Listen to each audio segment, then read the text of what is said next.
ஒரு அடிகனமான கடாயில் 1 கப் அளவுக்கு உளுந்தம்பருப்பு நல்லா செவக்க வறுத்தரணும்.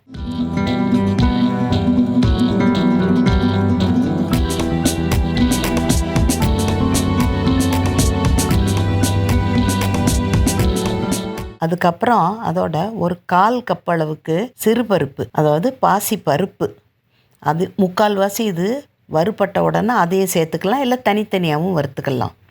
ரெண்டும் சேர்ந்து செவக்க வறுபடணும். செவக்க வறுபட்ட உடனே அதை எடுத்து தட்டில் கொட்டி ஆற வைக்கணும்.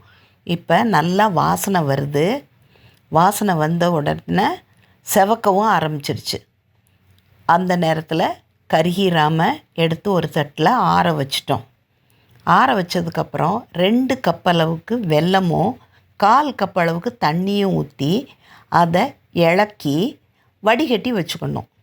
கல் மண் தூசி இருந்ததுன்னா வடிகட்டிக்கணும், இல்லைன்னா வடிகட்ட வேண்டாம். இப்போ ஆறின உளுந்தம்பருப்பு சிறுபருப்பை மிக்சியில் சேர்த்து நல்லா பட்டு போல் நல்லா பொடி பண்ணிடணும்.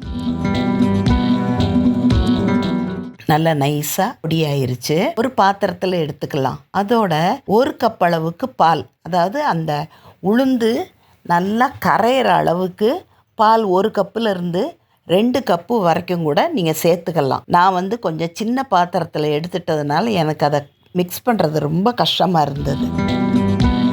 இப்போ நல்லா வெல்லமும் நல்லா கரைஞ்சிருச்சு. அதோட நம்ம கரைச்சி வச்சுருக்க உளுந்து பால் மிக்ஸ் இருக்கு இல்லையா, அதை கொஞ்சம் கொஞ்சமாக சேர்த்து கட்டி படாமல் வச்சு அடிச்சுக்கலாம். கட்டி படக்கூடாது. எனக்கு இன்னும் கொஞ்சம் நான் பெரிய பாத்திரத்தில் எடுத்திருந்தா இவ்வளவு கஷ்டமாக இருந்திருக்காது. நல்லாவே மிக்ஸ் ஆகி வந்துடும்.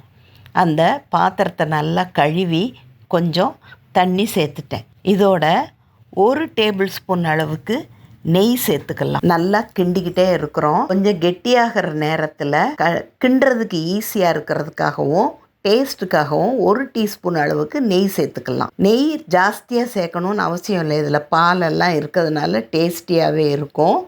கொஞ்சம் நெய் சேர்த்திங்கன்னா நல்ல பர்ஃபி ரொம்ப சாஃப்டாக இல்லாமல் இருக்கும். இது சிறுபருப்பு இதெல்லாம் சேர்த்துருக்கிறதுனால கொஞ்சம் சாஃப்டான பருப்பியாக தான் வரும். நெய் நம்ம நிறையா சேர்க்கல, அதனால் சாஃப்டாக தான் இருக்கும். இதை நீங்கள் எடுத்து சாப்பிடும்போது பார்த்திங்கன்னா நெய்க்களி மாதிரியும் உளுந்தங்களியும் விட 2 சேர்ந்த ஒரு சூப்பர் டேஸ்ட்டில் இது இருக்கும்.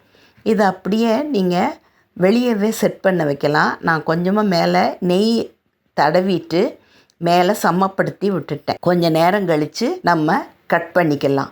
ரொம்ப டேஸ்ட்டாக இருக்கும். பெண்களுக்கு இது ரொம்ப நல்ல ஒரு ஆரோக்கியமான ஒரு பர்ஃபி. ஒரு 1 ஹவர் ரெஸ்ட் பண்ணிவிட்டு அதுக்கப்புறம் நான் பீஸ் போட்டு வச்சுட்டேன்.